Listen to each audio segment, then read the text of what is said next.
Undanfarið hefur svo kenning náð auknum vinsældum að jólin séu í raun og veru af heiðnum uppruna og séu virkilega heiðin hátíð. Og til þess að svara svoleiðis kenningu nauðsynlegt að skilgreina hugtökin vel og rétt. Kristilegt jólahald svo hátíð þegar við höldum upp á það að Guð tók á sig hold og blóð og gerðist maður og við höldum þar af leiðandi upp á fæðingu frelsarans, Jesú Krists. Og þetta gerum við með því móti að við lesum úr Biblíunni.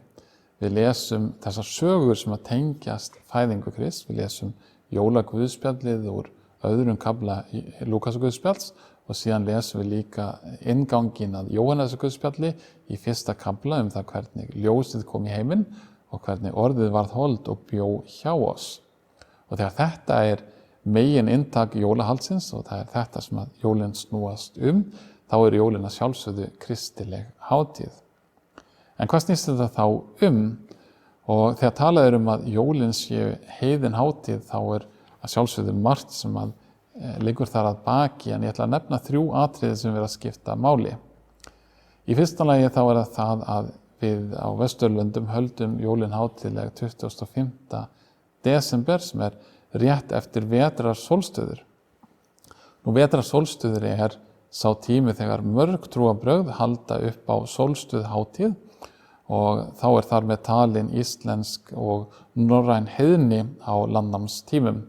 Þá gjarnan haldið einhvers konar jólablót.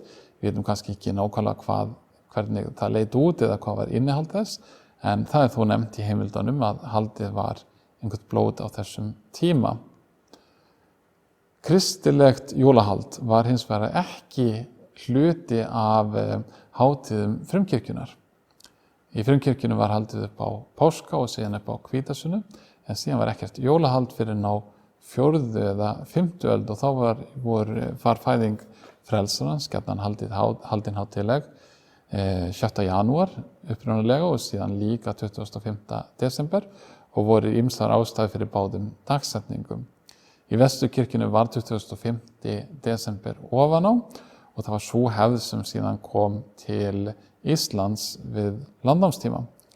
En þá var svo hefð jafnvel 500 ára gömul. Nú í öðru lagi það orðið jól sem kemur úr norrænu og var sennilega í notkun fyrir kristnitöku og fjallar kannski þennan tíma árs þegar jólablótið var haldið eða kannski fjallar bænagjörð. Við vitum ekki nákvæmlega hvað orðið þýddi, en það var sennilega tengt þessari hátíð allavega. Og síðan það þá sett á kristilegu hátíðina þegar hún kom með kristnitökunni. Nú, hvaðan orðið kemur skiptir ekki endilega öllu máli, enda það innihald hátíðarinnar sem megin atriðið.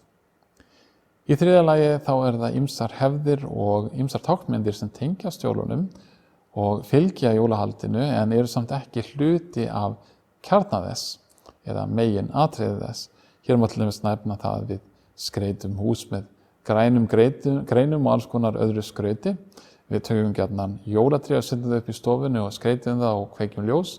Við syngjum jólasöngva og borðum góða mat og gleðjum saman, gefum hvert öðru gjafir og svo framvegis. Ýmislegt af þessu á sér kannski hliðstæður í heiðnum hefðum og margt á því reyndar líka hliðstæðu í Gamla testamentinu og í hátíðum gyðinga. Aftur það þannig að það skiptir kannski ekki öllu máli hvaðan þessar hefðir koma, heldur skiptir mestu máli hvert innihald þeirra í dag og hvernig við skiljum þær núna. Og það í rauninni það sem kannski niðurstaðan af þessu öllu saman að nákvæmlega hvaðan allar hefðirnar koma. Jólahátíðin eins og hún í dag þetta samansett hátíð og hefur ýmis atriði í sér sem koma úr ýmsum áttum og nákvæmlega úr hvaða áttum skiptir kannski ekki sköpum heldur hvað innihald þeirra í dag. Nú ef megin innihald jólanna fæðing frelsarans og það þess vegna sem við höldum jól, þá jól kristileg hátíð. En ef jólin hátíð sem við höldum bara af öðrum ástæðum, jafnvel af góðum ástæðum, til dæmis til þess að vera saman með fjölskyldunni og ættingjum og þeim sem okkur þykir vænt Ef við lítum á það sem hátíð friðar og gleði og ljós og svo framvegis, það allt saman gott og blessað, en það gerir það samt sem áður ekki að kristilegri hátíð ef að Kristur er ekki hluti af hátíðarhaldinu.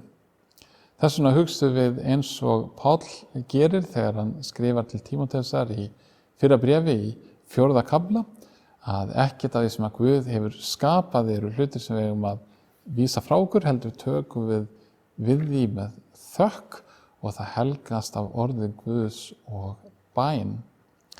Þannig tökum við líka við jólahaldinu og gleðjumst jólin með orði Guðs og bæn.